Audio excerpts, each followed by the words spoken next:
Dewa Perang Yesikai. Bab 1796. Linger, apakah kau sedang membicarakan orang yang kau nikahi? Tanya Jikian balik. Benar, aku bertemu dengannya saat kembali ke dinasti Qin, dan kami menikah. Namun, aku mengalami beberapa masalah kemudian, jadi aku harus kembali. Yesikai tiba-tiba menghentikan tangan Jikian. Kian, aku baru saja melihatnya. Aku benar-benar bertemu dengannya. Dia muncul di hadapanku, kata Yesikai penuh semangat. Dia mengatakan padanya bahwa semuanya baik-baik saja dan dia telah menungguku kembali dan menyelamatkannya. Tenanglah sedikit, kata Jikian menariknya. Hebat, hebat, aku tahu dia akan baik-baik saja, gumam Yesikai dalam hati. Dia memberitahuku bahwa ada energi yang sangat dalam di alam rahasia Kunlun yang dapat menembus ruang dan waktu. Aku harus menjadi orang pertama yang menemukannya. Hanya dengan cara ini aku bisa kembali. Apapun yang terjadi, kau tidak bisa bertindak sendiri. Terlalu berbahaya di sini. Ayo kita kembali dulu, bujuk Jikian. Aku tidak sabar. Yesikai tiba-tiba melepaskan lengan Jikian dan berteriak keras. Keluarga-keluarga ini semua dimotivasi oleh keinginan egois mereka sendiri. Yang mereka inginkan hanyalah harta karun itu. Jika kita menunggu mereka, kita tidak tahu berapa lama lagi. Yesikai mengumpat dengan penuh semangat. Kemunculan Helinghan yang tiba-tiba tadi telah membingungkan pikirannya. Saat ini, ia hanya punya satu pikiran, yaitu kembali ke dinasti Qin sesegera mungkin dan menyelamatkan Helinghan. Tapi terlalu berbahaya bagimu untuk pergi sendirian. Jikian ingin membujuknya, tetapi Yesikai sudah tidak bisa berhenti. Jadi, bagaimana mungkin dia mendengarkan bujukannya? Aku tidak peduli. Kalau aku ikut mereka, bagaimana kalau energi ini jatuh ke tangan mereka? Bagaimana aku bisa kembali? Kata Yesikai bersemangat. Jangan terlalu bersemangat. Tenang saja, oke. Kian, Linger sangat penting bagiku. Dia sedang menungguku di penjara kota Lingxiang sekarang. Aku harus pergi menyelamatkannya. Yesikai memegang lengannya. Kau akan membantuku, kan? Wajah Jikian serius, dan jelas terlihat ia sedang ragu-ragu. Dadanya tiba-tiba berdebar kencang, dan ia mendengar suara samar di kepalanya. Anda tidak bisa kehilangan dia. 10 menit kemudian. Yesikai dengan hati-hati mengamati sekeliling, mengamati jalan setapak di depan dan di belakangnya. Jalan setapak yang baru saja ia tempuh mengikuti Helinghan seharusnya benar. Selama ia terus menyusuri jalan setapak itu, ia akan dapat menemukan energi yang konon tersimpan jauh di dalam alam rahasia. Kian, selama aku terus berusaha, aku pasti akan menemukannya. Aku butuh bantuanmu, pinta Yesikai. Baiklah, aku janji. Jikian mengangguk, lalu mereka berdua meninggalkan tim dan berjalan maju. Pada saat yang sama, bagaimana? Apakah kamu sudah menemukan nona muda? Tanya Jitao dengan cemas. Melapor kepada kepala keluarga, kami menemukan sepasang jejak kaki di jalan di depan. Itu pasti jejak kaki wanita tertua yang hilang dan Tuan Ye, lapor Chen Ligong. Oke, ayo kita segera ke sana, kata Jitao tegas. Ia paling khawatir dengan hilangnya Jikian. Meskipun ada banyak harta di depan, dibandingkan dengan keselamatan Jikian, semua itu tidak ada apa-apanya. Tuan Ji, saya juga ingin pergi. Pada saat ini, Chen Yuxin juga datang. Ia juga cemas dengan hilangnya Yesikai. Dibandingkan dengan harta karun di depannya, ia lebih peduli pada keselamatan Yesikai. Baiklah, kalau begitu kita pergi bersama. Ayah, keluarga Chen dan keluarga Ji sedang menuju ke sana. Apa yang harus kita lakukan? Melihat kedua keluarga itu meninggalkan rombongan besar, Zheng Ji buru-buru melapor kepada Zheng Li. Lepaskan mereka. Mereka sedang mencari seseorang. Ayo kita lakukan tugas kita. Zheng Li melambaikan tangannya, dan sekelompok besar orang terus bergerak maju. Keluarga Li tidak ingin terlibat, jadi wajar saja mereka tidak akan memperhatikan mereka. Ada banyak keluarga di belakang mereka yang bergegas ke sini, jadi mereka tidak bisa berlama-lama di sini. Lagi pula, mereka hampir menjarah semua harta karun di sini. Ya, semuanya siap berangkat. Lari lebih lambat. Di depan, Jikian mengejar Yesikai, tetapi kecepatannya terlalu cepat, menunjukkan betapa cemasnya dia. Ada tembok di depanku. Ada apa ini? Yesikai berjalan menyusuri jalan, tetapi segera sampai di jalan buntu. Apa yang terjadi? Tanya Jikian. Ini tembok. Yesikai mendorong dengan keras, tetapi sia-sia. Ini tembok yang kokoh. Bahkan jika dia menggunakan tenaga dalamnya, tidak ada reaksi. Mungkin tidak ada maksud tersembunyi di balik semua ini, tanya Jikian balik. Mustahil, ini jelas jalan. Aku tidak percaya ada orang yang sengaja merancang jalan buntu. Yesikai sangat yakin pasti ada jalan di baliknya.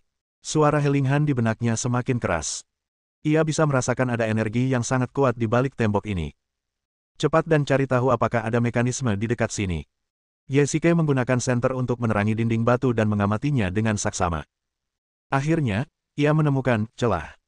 Qian, lihat ini, kata Yesike bersemangat. Lubangnya sangat datar dan tidak terlihat seperti tempat untuk memasukkan kunci. Lebih mirip sarung pedang. Yesike mengeluarkan pedang Yushi dan memasukkannya melalui lubang. Tak disangka, ukuran dan panjangnya pas. Badan pedang terbungkus sarung, dan gagangnya tetap berada di luar. Lepaskan cepat. Jikian bertanya dengan rasa ingin tahu. Aku tak bisa melepaskannya. Yesike merasa telapak tangannya seolah-olah terikat erat pada gagang pedang. Sekeras apapun ia berusaha, sia-sia. Sepertinya ada daya hisap yang kuat di dalamnya, yang terus-menerus menarik energi di tubuhnya. Bersamaan dengan itu, garis-garis bercahaya muncul di dinding, seperti sebuah formasi, menyerap energi di tubuh Yesike di sepanjang tubuh pedang Yushi. Oh tidak, lepaskan, aku akan membantumu. Melihat ini, Jikian ingin maju untuk membantu. Mundur. Yesike mendorong Jikian menjauh.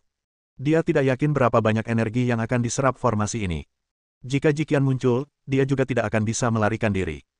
Hari ini, aku harus membuka tempat ini. Yesike mengaktifkan saraf dalam, dan energi di tubuhnya terus-menerus disalurkan ke dalamnya. Ia juga mengeluarkan pedang neter dan elemen api dari cincin penyimpanan untuk menyediakan energi bagi formasi tersebut. Oh tidak, kalau kau terus begini, gangguan cinta iblismu akan kambuh, kata Jikian kaget. Cepat pergi dari sini. Teriak Yesike keras, matanya memerah, dan energi cinta iblis yang selama ini terpendam dalam tubuhnya mulai dilepaskan, yang akan membuatnya kehilangan akal sehatnya. Cepat pergi, teriak Yesike. Ia mempertaruhkan seluruh hartanya, termasuk nyawanya. Ia harus membuka dinding batu ini. Aku tidak akan pernah pergi. Jikian bergegas maju, meraih lengannya, dan mengeluarkan tongkat elemen air dan permata. Jika mereka tidak bisa menghancurkan formasi dan membuka dinding hari ini, mereka berdua akan mati di sini. Dasar wanita gila, kenapa kau datang ke sini? Yesike mengumpat keras. Ia ingin mendorong Jikian, tetapi mereka berdua telah sepenuhnya tersedot ke dalam formasi dan tidak bisa melepaskan diri. Bab 1797. Mereka berdua menghabiskan seluruh harta dan energi mereka, tetapi formasi di dinding batu itu seperti lubang tanpa dasar, yang terus-menerus menyedot energi. Kenapa kau tidak mendengarkanku? Yesike merasa tubuhnya hampir runtuh. Dulu, ketika penyakit cinta iblisnya menyerang, energi yang mendominasi dan kuat selalu membuatnya kehilangan akal sehat. Bahkan ketika menghadapi lawan dengan kultivasi yang mendalam, ia tidak menunjukkan kelemahan apapun. Energi itu tampak tak habis-habisnya. Namun kali ini, energi penyakit cinta iblis hampir terkuras habis. Mungkin inilah satu-satunya saat ia bisa tetap terjaga selama serangan penyakit cinta iblis. Namun, ia sudah kelelahan total, dan tubuhnya tampak tak bertulang. Ia hampir roboh ke dinding batu, memegang pedang Yuxi yang tertancap di dinding batu di satu tangan dan pisau Ming di tangan lainnya, menopang tubuhnya dengan tangan di tanah. Kondisi Jikian juga sangat buruk. Kultivasinya tidak sedalam Yesike, jadi wajar saja kondisinya lebih buruk. Meskipun ia masih memiliki harta karun pelindung keluarga Ji, ia sudah sekarat. Qian, tunggu. Yesike berusaha sekuat tenaga, tetapi suaranya sudah sangat lemah. Ia merasa tubuhnya tak lagi terkendali. Tetap saja, belum bisa jatuh. Yesike menggertakkan giginya dan bertahan, tetapi tubuhnya tidak lagi berada di bawah kendalinya. Jiwa pedang, apakah kau masih di sana? Jika kau masih di sana, tolong bantu aku. Yesike berusaha mencari bantuan, tetapi jiwa pedang terdiam di saat kritis ini. Tentu saja, jiwa pedang hanyalah parasit di otaknya dan berada dalam wujud tubuh spiritual. Jika nyawa Yesike terancam, ia juga akan mati. Klik, klik. Tiba-tiba, terdengar suara retakan dari dinding batu. Yesike mendongak dan melihat beberapa retakan muncul di dinding batu. Formasi ini hampir hancur. Bertahanlah sedikit lebih lama, bertahanlah sedikit lebih lama, Yesike berkata dalam hati, formasi akan segera diaktifkan, apapun yang terjadi, dia tidak boleh menyerah saat ini. Qian, formasi ini akan segera hancur, bertahanlah, kata Yesike menghibur. Keduanya saling menatap, saling menyemangati dengan tatapan mata mereka. Ledakan. Dengan suara keras, Yesike perlahan menoleh. Formasi di dinding batu hancur, dan di bawah tekanan energi yang kuat, dinding batu itu sendiri langsung berubah menjadi tumpukan bubuk. Batuk-batuk, Qian, kamu baik-baik saja. Yesike batuk beberapa kali. Seluruh tubuhnya berlumuran kapur, membuatnya tersedak dan sulit bernapas. Saya baik-baik saja. Hebat sekali. Yesike gembira mendengar suara Jikian. Mereka berdua lolos dari maut lagi. Perasaan selamat dari bencana ini lebih memuaskan daripada memenangkan lotre. Yesike mencoba bangkit dari tanah, tetapi anggota tubuhnya terasa berat seperti ditusuk timah. Butuh beberapa menit sebelum ia hampir tidak mendapatkan kembali kekuatannya. Qian, aku bantu kamu berdiri. Ye Shikai mengulurkan tangannya dan membantu Ji Qian berdiri, lalu mengambil handuk bersih dan menyeka debu di tubuhnya. Aku tak pernah menyangka formasi ini hampir merenggut nyawa kita berdua. Ji Qian masih sedikit ketakutan. Bahkan dengan begitu banyak harta karun yang membantu, ditambah energi penyakit yang disebabkan oleh iblis, mereka hampir tidak mampu menghancurkan formasi itu. Ini menunjukkan betapa kuatnya formasi ini. Ya, meskipun ia hampir kehilangan nyawanya, formasi di dinding batu itu begitu kuat, yang berarti pasti ada misteri di balik dinding batu itu. Ye Shikai merasa lemas dan bahkan kesulitan berjalan. Tadi, demi melindungi Ji Qian, ia telah menyerap sebagian besar energinya, sehingga Ji Qian pulih dengan cepat, tetapi tampaknya ia terluka parah. Energi cinta iblis di tubuhmu sepertinya telah menghilang, kata Ji Qian tiba-tiba. Apa katamu? Ye Shikai sedikit mengedarkan energi internalnya. Memang, ia tak lagi merasakan energi penyakit haus iblis. Jika dulu, energi penyakit haus iblis selalu tersembunyi di dalam tubuhnya, dalam keadaan tidur, tetapi kali ini, tak ada jejak energi yang tersisa. Energi penyakit lapar iblis telah hilang. Ji Qian sangat gembira. Penyakit lapar iblis selalu menjadi bom waktu dalam tubuh Ye Shikai. Jika ia tidak hati-hati, pasti akan merugikan dirinya sendiri dan orang lain. Untuk melenyapkan penyakit lapar iblis, ia bahkan pergi ke reruntuhan Atlantis secara langsung dan mendapatkan 4 harta karun besar, tetapi harta karun tersebut hanya dapat menekan energi ini tetapi tidak dapat sepenuhnya membasminya. Tanpa diduga, formasi di dinding batu tersebut justru menyerap semua energi penyakit lapar iblis. Hal ini dapat dianggap sebagai berkah tersembunyi. Oke, semua ini tidak penting lagi. Ayo cepat masuk. Ye Shikai sedikit cemas. Ia tidak bisa menunggu lebih lama lagi.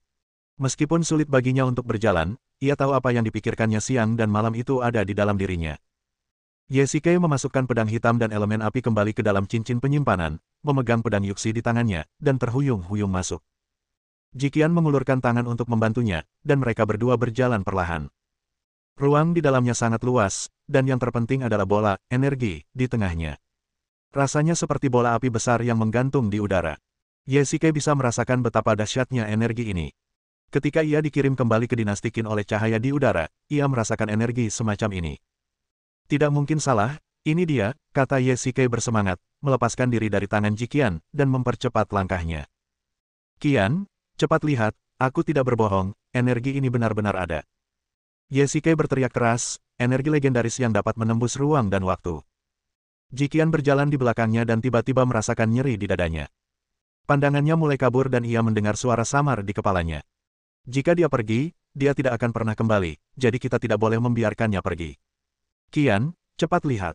Ye Shikai menunjuk ke suatu tempat tak jauh, dan sesosok tubuh perlahan keluar. Itu Linger. Ji Qian menatap sosok yang muncul di kejauhan. Wanita ini tampak persis seperti Su Qingyu, tetapi mengenakan kostum kuno. Kamu adalah Su Qingyu. Ji Qian bergumam. Bukan, dia bukan Qingyu, dia Linger, dan aku sudah menikah dengannya. Ye Shikai menarik He Linghan ke arah Ji Qian. Ia tahu bahwa He Linghan di hadapannya bukanlah He Linghan itu sendiri, melainkan ilusi, tetapi itu sudah cukup untuk membuktikannya kepada Ji Qian. Suamiku, aku masih menunggumu di penjara. Kau harus datang menyelamatkanku. He Linghan menarik ujung bajunya dan berkata lembut. Jangan khawatir, Linger. Lihat bola energi ini. Dengan bantuannya, aku bisa kembali ke masa lalu untuk menyelamatkanmu. Ye Shikai merasa sedikit lemas, tetapi ia hanya selangkah lagi dari mencapai tujuannya. Memikirkan hal ini, ia berusaha sekuat tenaga untuk bertahan. Qian, sepertinya rumor ini memang benar. Aku bisa segera kembali ke masa lalu. Tenanglah sedikit dan jangan terlalu bersemangat. Ekspresi Ji Qian sedikit berubah, dan tiba-tiba ada sedikit rasa dingin di matanya saat dia menatap He Linghan. Bagaimana mungkin aku tidak bersemangat, Qian? Aku akan segera pulang. Kau tahu betapa inginnya aku pulang. Sekarang kesempatan itu akhirnya datang. Kau akan membantuku, kan? Bab 1798. Qian, kenapa kamu diam saja? Melihat Ji Qian tidak bereaksi, Ye Shikai sedikit khawatir, mungkinkah dia baru saja terluka di dalam. Mata Ji Qian tidak fokus, dan suara Ye Shikai perlahan menghilang dari telinganya, hanya menyisakan suara itu di benaknya. Jangan biarkan dia pergi. Jika dia pergi, kamu akan kehilangan segalanya. Kamu sudah memberikan begitu banyak untuknya, tetapi pada akhirnya dia sama sekali tidak peduli dan lebih suka kembali mencari wanita tua itu. Ji Qian terus mengulang kata-kata ini dalam hatinya. Ia yang selalu tenang, tampaknya telah kehilangan kesadaran. Qian, kau baik-baik saja. Kau bisa mendengarku. Ye Shikai penasaran. Tiba-tiba, ia melihat luka di punggung tangan Jiqian. Luka yang disebabkan oleh pecahan bunga lili laba-laba merah itu ternyata memancarkan cahaya merah redup. Begitu kau pergi, kau takkan kembali, kan? Gumam Jiqian. Apa yang kau bicarakan, Qian? Meskipun Ye Shikai sedikit bingung, ia sudah menyadari bahwa Jiqian tidak normal. Ini bukan dirinya yang biasa. Kalau begitu, aku tidak akan pernah membiarkanmu pergi. Jiqian mengendurkan tangannya dan sebuah belati terlepas dari lengan bajunya. Sebelum Ye Shikai sempat bereaksi, ia mengulurkan tangan dan menusuk He Linghan. Ledakan. Ye Shikai mengulurkan tangan dan mencengkeram pergelangan tangan Jiqian. Belati itu sangat dekat dengan jantung He Linghan. Ia serius. Jiqian sebenarnya ingin membunuh He Linghan. Qian, apa yang kau lakukan? Teriak Ye Shikai keras. Ia tidak mengerti mengapa Jiqian melakukan ini. He Linghan sangat ketakutan hingga ia jatuh ke tanah. Bunuh dia. Jiqian tidak berniat berhenti. Sebaliknya, ia mengeluarkan belati dan menyerang dengan kedua tangan. Kekuatan fisik dan batin Ye Shikai belum pulih, dan ia bahkan tidak bisa bergerak dengan lancar. Karena terburu-buru, ia hanya bisa menangkis untuk sementara. Qian, tenanglah, hentikan sekarang juga, teriak Ye Shikai. Kali ini, Jiqian bertekad untuk menghentikannya kembali. Linger, lari. Teriak Ye Shikai, namun ditendang oleh Jiqian dan menghantam dinding batu di sampingnya. Hiss. Ye Shikai meringis kesakitan. Ia tak menyangka Jiqian akan melakukan ini. He Linghan hanyalah manusia biasa dan tak akan pernah bisa menjadi lawannya. Meskipun, He Linghan, di hadapannya hanyalah ilusi, Ye Shikai menganggapnya nyata karena mereka sudah lama tak bertemu. Jiqian mengabaikannya dan langsung menuju ke arah He Linghan. Berhenti, teriak Ye Shikai, bergegas mendekat dan memeluk kaki Jiqian. Linger, lari, keluar dari sini, cepat. Lepaskan. Jiqian mengarahkan belati ke arahnya dan mengancamnya dengan dingin. Ini pertama kalinya dia menyerang Ye Shikai. Tenanglah, kita bisa membicarakan apa saja. Ye Shikai mencoba menenangkan Jiqian, tetapi sudah terlambat. Sudah cukup. Aku sudah muak.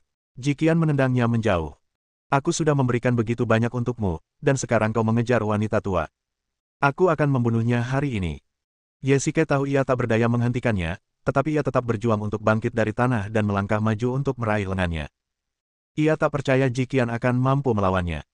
Di saat yang sama, ia melihat luka di punggung tangan Jiqian, yang awalnya hanya memancarkan cahaya merah redup, kini berubah menjadi cahaya merah darah. Pecahan bunga lili laba-laba merah, luka-lukanya, dan apa yang sedang dilakukan Jiqian sekarang. Ye Shikai tiba-tiba mengerti segalanya. Bunga lili laba-laba merahlah yang menyebabkan masalah. Jiqian telah tersihir oleh bunga lili laba-laba merah, jadi dia menjadi sangat gila. Mendongak, keduanya saling memandang. Tatapan Jiqian sangat aneh. Ye Shikai belum pernah melihatnya seperti ini sebelumnya. Ledakan. Sebelum ia sempat bereaksi, rasa sakit yang menusuk di perutnya hampir membuatnya pingsan. Jiqian menjatuhkannya dengan telapak tangan, dan ia menghantam dinding batu di sebelahnya dengan keras. Elemen air. Jiqian mengeluarkan elemen air lainnya. Ye Shikai hanya merasakan lengannya mati rasa. Tangannya membeku di dinding batu dan dia tidak bisa bergerak sama sekali. Biarkan aku pergi sekarang. Ye Shikai ingin mengeluarkan elemen api, tetapi sisa tenaga dalam tubuhnya tidak dapat diaktifkan sama sekali. Ia hanya bisa menyaksikan semua yang ada di depannya. Jiqian adalah seorang kultivator, dan dia tiba di depan He Linghan hampir dalam sekejap mata. Tidak, jangan bunuh aku. He Linghan ambruk ke tanah dan terus mundur. Jiqian berjalan ke arahnya selangkah demi selangkah, belati di tangannya bagaikan sabit dewa kematian. Tidak, teriak Ye Shikai keras. Ia berdoa agar Jiqian sadar, tetapi kali ini ia takut akan kecewa. Tidak. Belati itu menembus tubuh He Linghan dan langsung menembus jantungnya. Saat ini, Jiqian bagaikan iblis, benar-benar berbeda dari dirinya yang biasa. Ye Shikai berteriak hingga serak, He Linghan tewas di tangan Jiqian, namun, ini hanyalah ilusi, tubuh asli He Linghan masih berada di tubuh Qin Chao. Di saat yang sama, ia juga memecahkan es di tubuhnya, ia harus menggunakan energi ini untuk segera kembali, segera, secepatnya. Jiqian tersadar dan melihat Ye Shikai di belakangnya. Bola energi raksasa yang menggantung di udara mengandung energi yang sangat besar. Begitu mulai bekerja, energi itu akan cukup untuk mendistorsi ruang dan waktu di sekitarnya dan melakukan perjalanan menembus ruang dan waktu. Namun, semakin besar kelompok energinya, semakin stabil kelihatannya di luar, tetapi ada arus bawah yang bergejolak di dalam. Energi di dalamnya saling memengaruhi dan berdampak, seperti balon besar. Jika Anda ingin meledakkannya, yang Anda butuhkan hanyalah jarum tipis. Jiqian menggunakan energi internalnya untuk memusatkan elemen air di dadanya, dan tiba-tiba melemparkannya ke arah bola energi di udara. Di saat yang sama, Ye Shikai juga menerkam bola energi itu. Waktu terasa melambat tanpa batas saat itu. Ia berusaha keras untuk mendekat, tetapi ia tak berdaya. Ia hanya bisa menyaksikan elemen air dilemparkan ke arah bola energi itu. Ini satu-satunya kesempatannya. Jika bola energi itu hancur, ia tak akan pernah bisa kembali. Tidak, bukan itu masalahnya. Ledakan. Ye Shikai langsung koma. Ia tidak tahu apa yang terjadi dan seolah-olah seluruh kesadarannya telah hilang sepenuhnya. Ledakan. Suara keras yang datang dari depan membuat seluruh istana bergetar. Chen Yuxin dan Ji Tao memerintahkan tim untuk berhenti. Ada sesuatu yang tidak biasa di depan, tuanku, hati-hati. Sue Ming segera maju. Semua orang menatap jalan di depan mereka. Tiba-tiba, embusan angin kencang menerpa wajah mereka. Para penjaga yang berdiri di depan terkejut dan terbang pergi, diikuti oleh kepulan debu. Batuk-batuk. Chen Yuxin mengibaskan debu di sekitarnya. Ia sangat mengkhawatirkan keselamatan Ye Shikai. Dengan suara sekeras itu, sesuatu yang besar pasti telah terjadi di depan, dan Ye Shikai berada tepat di depan. Apakah ia dalam bahaya? Ji Tao juga berpikir demikian. Ia sangat mengkhawatirkan keselamatan Jiqian. Cepatlah semuanya, ikuti, berangkat segera, dan percepat. Ya. Bab 1799. Ketika anggota keluarga Chen dan keluarga Ji tiba, seluruh aula telah menjadi berantakan, dengan kerikil dan bubuk di mana-mana, dan debu beterbangan di wajah mereka. Semua orang tidak dapat melihat situasi di depan mereka, tetapi jelas bahwa sesuatu yang besar pasti telah terjadi di sini. Kedua keluarga tidak tahu apa yang telah terjadi di sini, tetapi hanya dari situasi di depan mereka dan suara ledakan tadi, mereka tahu bahwa pasti ada rahasia yang tersembunyi di aula ini. Cepat cari seseorang. Chen Yuxin dan Ji Tao segera memberi perintah. Ribuan orang bergegas maju untuk mencari. Tumpukan puing dan debu berserakan di mana-mana. Jarak pandang sangat rendah, dan semua orang hampir meraba-raba ke depan untuk mencari. Tiba-tiba, suara batuk yang keras terdengar dari kejauhan. Ji Tao bergegas maju. Jiqian, yang tertutup debu, perlahan berdiri dari tumpukan batu. Qianer, kamu baik-baik saja. Bagaimana kabarmu? Apa kamu merasa tidak enak badan? Ji Tao sangat khawatir, tetapi selain beberapa luka di kulitnya, Jiqian tampaknya tidak mengalami kelainan apapun. Aku baik-baik saja. Jiqian menepuk kepalanya pelan. Ia merasa pusing dan niat membunuh di matanya menghilang. Matanya menjadi jernih dan tampak kembali normal. Jiqian, apa yang sebenarnya terjadi? Di mana Xiao Kai? Chen Yuxin sangat cemas. Karena Jiqian ditemukan, Ye Shikai seharusnya juga ada di dekat sini. Dia tidak tahu apa yang terjadi di sini, tetapi ledakan sekuat itu jelas bukan lelucon. Dia, gumam Jiqian, merasakan sakit yang tajam di kepalanya. Sepertinya aku menyakitinya. Tiba-tiba, Jiqian seperti teringat sesuatu yang mengerikan, dan raut ketakutan serta penyesalan muncul di wajahnya. Ia akhirnya ingat apa yang baru saja terjadi. Saat itu, kesadarannya telah lenyap, dan hanya sebuah suara yang tersisa di benaknya. Hancurkan bola energi dan jangan biarkan Ye Shikai kembali. Jiqian masih ingat bahwa ia menusukkan belati ke jantung He Linghan dan menyerang Ye Shikai. Ia ingat sebuah bola energi raksasa menggantung di udara. Energi itulah yang konon mampu mendistorsi ruang dan waktu. Dengan energi ini, seseorang dapat melakukan perjalanan menembus ruang dan waktu. Ia menggunakan elemen air untuk mengacaukan fluktuasi di dalam bola energi tersebut, menyebabkan seluruh bola energi tersebut meledak. Jika ini benar, lalu bagaimana situasi Ye Shikai? Apa katamu? Kau menyakitinya? Chen Yuxin terkejut dan hatinya bergetar. Meskipun dia membenci Jiqian, dia tahu betul bahwa Jiqian memiliki perasaan yang mendalam terhadap Ye Shikai, jadi bagaimana mungkin dia menyakitinya? Ini kecelakaan. Jiqian merasa sulit menjelaskan untuk sementara waktu. Ia menunduk dan mendapati luka di punggung tangannya telah sembuh. Ia juga mengerti bahwa semua ini adalah rayuan bunga lili laba-laba merah. Keahlian bunga lili laba-laba merah adalah menyerang hati. Siapapun yang ada di depannya tampak transparan dan tak bisa menyembunyikan rahasia apapun. Namun, ia dapat memanfaatkan rahasia dan kelemahan orang lain untuk menciptakan ilusi, lalu secara halus memanipulasi kesadaran orang tersebut. Ye Shikai mungkin tidak mengerti apa yang dilakukan Jiqian, tetapi dia sendiri tahu betul bahwa, pada akhirnya, itu karena dia tidak ingin Ye Shikai kembali sama sekali, entah karena emosi atau khawatir tentang keselamatan Ye Shikai, dia merasa begitu, tetapi entah mengapa, dia tidak pernah mengatakannya dengan lantang. Padahal, dia adalah wanita yang tidak mengungkapkan emosinya. Melihat Ye Shikai begitu bertekad untuk kembali ke dinasti Qin, dia tidak mengatakan sepatah kata pun untuk mencegahnya. Namun, Ia terluka oleh pecahan bunga lili laba-laba merah, dan energi bunga lili laba-laba merah pun merasuki tubuhnya. Meskipun ia tidak merasakan sesuatu yang aneh, energi itu selalu ada di dalam tubuhnya dan sangat tersembunyi. Namun, tanpa disadari energi itu memahami rahasia di dalam hatinya dan kemudian mengganggu kehendaknya. Pada akhirnya, energi itu sepenuhnya menguasai kesadaran Jiqian, sehingga ia melakukan hal yang gila. Jiqian samar-samar ingat bahwa untuk mencegah Ye Shikai menggunakan bola energi raksasa itu untuk melintasi ruang dan waktu, ia menggunakan elemen air untuk menghancurkannya. Namun, saat bola energi itu meledak, ia terhempas oleh gelombang kejut yang dahsyat dan langsung pingsan. Ia tidak melihat dengan jelas apa yang terjadi pada Ye Shikai.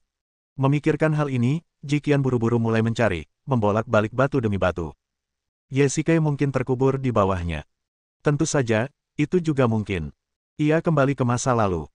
Semua orang terus mencari, tetapi yang ada hanyalah puing-puing di mana-mana, dan tidak mudah untuk menemukan seseorang.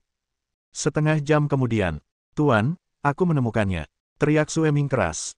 Melihat tangannya yang berdarah, Sueming mempercepat gerakan tangannya dan menyingkirkan semua batu, akhirnya menampakkan tubuh Ye Shikai.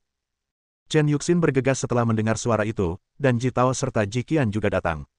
"Bagaimana keadaannya? Apakah dia baik-baik saja?" "Tuanku, denyut nadi menantu saya sangat lemah dan dia sedang sekarat." Chen Yuxin merasakan sakit yang teramat dalam di hatinya ketika melihat Ye Shikai yang berlumuran darah. Ada banyak luka di tubuhnya, sebagian besar merupakan luka dangkal akibat benturan. Chen Yuxin menggunakan kekuatan batinnya untuk memeriksanya dan menemukan bahwa ia juga memiliki banyak luka dalam. Hampir tidak ada organ dalamnya yang sembuh. Ia mengalami pendarahan hebat, dan kepalanya seperti terbentur keras. Jika orang biasa mengalami luka sebesar ini, ia pasti sudah lama meninggal. Alasan mengapa Ye Shikai selamat sepenuhnya karena kekuatan batinnya yang memungkinkannya untuk menghembuskan napas terakhirnya. Jiqian juga sangat patah hati. Ye Shikai terluka parah dan hampir mati, semua karena dirinya. Meskipun bukan niatnya, bunga lili laba-laba merah itu sendiri tidak memiliki pikiran yang mandiri. Ia hanya memperbesar rahasia di hati Jiqian. Sederhananya, ini sepenuhnya merupakan hasil kerja alam bawah sadar Jiqian. Chen Yuxin menyalurkan energi internalnya ke dalam tubuhnya dan mengeluarkan sebuah liontin dari tangannya. Liontin ini adalah jimat penyelamat hidupnya dan harta karun keluarga Chen. Hanya kepala keluarga yang boleh memakainya agar ia dapat menyelamatkan nyawanya jika menghadapi bahaya. "Tuan, menantu saya terluka parah. Jika Anda ingin menyelamatkan nyawanya, Anda harus segera turun gunung untuk berobat." Chen Ruoya tahu siapa yang dicintai Chen Yuxin di dalam hatinya. Meskipun ada banyak harta tersembunyi di depan, nyawa Ye Shikai tak ternilai harganya. "Semuanya dengarkan, segera turun dari gunung." Ya. Ye Shikai jatuh koma. Setelah sekian lama, kesadarannya terbangun kembali, tetapi tubuhnya tidak bisa bergerak, seolah-olah sedang bermimpi. Mimpi itu sangat panjang. Ye Shikai bertemu He Linghan lagi. Dalam mimpi itu, ia kembali ke dinasti Qin dan ke tempat eksekusi. Ia dan Mi Wen sedang berduel. Sebenarnya, ia telah memimpikannya adegan itu berkali-kali, tetapi setiap kali, ia dikalahkan oleh pedang Mi Wen. "Tidak." Sambil berteriak kaget, Ye Shikai tiba-tiba duduk, matanya terbuka, dan ia terengah-engah. Ini bukan di tempat eksekusi, juga bukan di alam rahasia Kunlun, melainkan di sebuah ruangan. Bab 1800. Jika diperhatikan lebih dekat, bagaimana mungkin ia tidak mengenali ruangan ini? Ia sekarang berada di ruang rahasia keluarga Chen. Chen Yuxin pernah menahannya di tempat ini sebelumnya, tetapi ia segera melarikan diri. Ruang rahasia ini juga menyimpan banyak penelitian rahasia keluarga Chen. Ruangan ini merupakan tempat yang sangat rahasia bagi orang luar, tetapi Ye Shikai tidak asing dengan tempat ini. Ye Shikai bangkit dari tempat tidur. Baru kemudian ia menyadari bahwa ia dibalut begitu banyak perban. Ia telah berbaring begitu lama, dan ketika ia bangun dari tempat tidur tiba-tiba, kakinya hampir tidak mampu menopangnya. Ia melepas perban di lengannya. Ada banyak luka di lengannya, tetapi luka-luka itu sudah lama sembuh. Ia merasa sedikit pusing, seolah-olah ia telah kehilangan sebagian ingatannya. "Apa yang telah terjadi sebelumnya?" "Xiao Kai, kamu sudah bangun, hebat sekali." Pada saat itu, suara mangkuk porselen pecah tiba-tiba terdengar dari pintu. Ye Shikai menoleh dan melihat Chen Yuxin bergegas menghampiri dengan gembira, dan semua mangkuk serta sumpit di tangannya jatuh ke tanah. "Xiao Xin, kenapa kau di sini?" Ye Shikai agak lambat bereaksi. Sebenarnya, ia bertanya mengapa ia ada di ruang rahasia rumah Chen. Tunggu, Ye Shikai tiba-tiba menyadari ada yang tidak beres. Bukankah seharusnya dia kembali ke dinasti Qin? Kenapa dia masih di era modern? Bola energi raksasa di alam rahasia Kunlun, Kekuatan yang dikabarkan mampu menembus ruang dan waktu. Kenapa dia masih di sini? Xiao Xin, kenapa aku di sini? Ye Xike mendorong Chen Yuxin menjauh. Jika dia tidak kembali ke masa lalu, maka dia tidak akan pernah punya kesempatan lagi. Dia tidak bisa menerima kenyataan ini. Xiao Kai, apa yang kau bicarakan? Kau terluka parah di alam rahasia Kunlun dan akulah yang mengirimmu ke sana. Bagaimana kabarmu? Apakah kau merasa lebih baik sekarang? Chen Yuxin memeriksa luka-lukanya dengan saksama, tetapi didorong dengan tidak sabar oleh Ye Xike.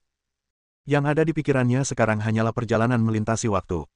Ye Xike berusaha keras mengingat bahwa ketika dia berada di aula, dia berencana menggunakan bola energi untuk kembali, tetapi dihentikan oleh Jiqian. Jiqian bahkan menyerang Ye Xike. Akhirnya, dia melemparkan elemen air ke bola energi tersebut, dan Ye Xike pun jatuh koma. Xiao Kai, tenanglah sedikit dan duduklah dulu.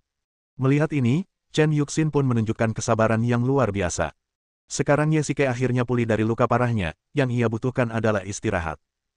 Ia tidak ingin Ye Xike mengalami kecelakaan lagi. Kau terluka parah di alam rahasia hari itu, dan tubuhmu berlumuran darah. Aku hampir mati ketakutan, jadi aku segera membawa orang untuk mengantarmu turun gunung untuk berobat. Sekarang kau akhirnya bangun, dan aku sangat bahagia. Aku pingsan, gumam Ye Xike. Saat itu, ia hanya merasakan energi yang sangat kuat, lalu ia benar-benar kehilangan kesadaran. Jika menurut Chen Yuxin, gelombang kejut setelah ledakan bola energi itulah yang melukainya dengan serius. Ya, dia koma lebih dari setengah bulan. Aku hampir mati khawatir. Setengah bulan, lama sekali. Ye Xike tiba-tiba berdiri. Xiao Kai, apa yang akan kamu lakukan? Tanya Chen Yuxin cepat. Xiao Xin, aku tidak bercanda. Aku harus kembali ke dinasti Qin. Linger masih menungguku di sana. Ye Xike berencana meninggalkan ruang rahasia itu, tetapi ada formasi yang terpasang di pintu dan dia tidak bisa membukanya sama sekali. Ada apa? Cepat buka formasi dan biarkan aku keluar. Xiao Kai, apa kau masih memikirkan wanita bernama Linger itu? Ekspresi Chen Yuxin tiba-tiba berubah, dan ia tampak sangat serius. Sebenarnya, ia sudah tahu segalanya.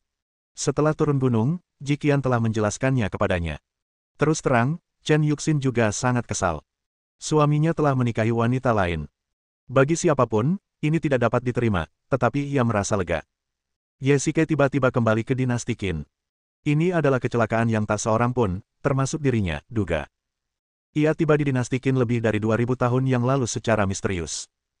Tidak ada yang bisa menjamin bahwa ia bisa kembali ke era modern.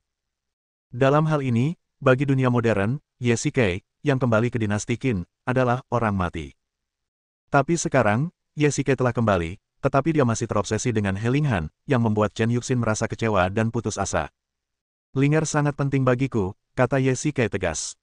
Lalu apa arti aku bagimu, Xiao Kai? Sejak kita menikah, apakah benar-benar memperlakukanku seperti istrimu? Tanya Chen Yuxin dengan nada tenang. Perbuatan Ye Xike sungguh menyakitkan hatinya. Memang, Chen Yuxin telah melakukan banyak hal yang menyakitinya sejak awal, dan mereka berdua menikah karena kehamilan. Karena alasan inilah, Ye Xike terpaksa menceraikan Su Qingyu. Linger adalah satu-satunya bagiku, Ye Xike berbalik dan berkata dengan lembut. Bagaimana denganku? Aku ini apa? Kau tak tergantikan. Setelah berkata begitu, Ye Xike langsung pergi. Ketika keluarga Chen melihat Ye Xike keluar, mereka tidak berani menghentikannya dan terpaksa membiarkannya meninggalkan rumah. Namun, saat dia meninggalkan rumah keluarga Chen, dia dihentikan oleh seseorang. Qian, bagaimana mungkin itu kamu? Ye Xike keluar dari mobil dan merasa marah ketika melihat Jiqian. Jangan pergi dulu, dengarkan penjelasanku, Jiqian menghentikannya dan memohon. Cukup, aku tidak perlu mendengar penjelasanmu. Sebenarnya, Ye Xike sudah tahu mengapa Jiqian melakukan hal gila hari itu. Bunga lili laba-laba merah menyihir kesadarannya.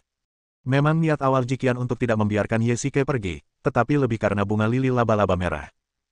Setelah bola energi meledak, bunga lili laba-laba merah di seluruh istana kehilangan pasokan energinya dan tidak lagi memiliki kemampuan untuk menyihir orang.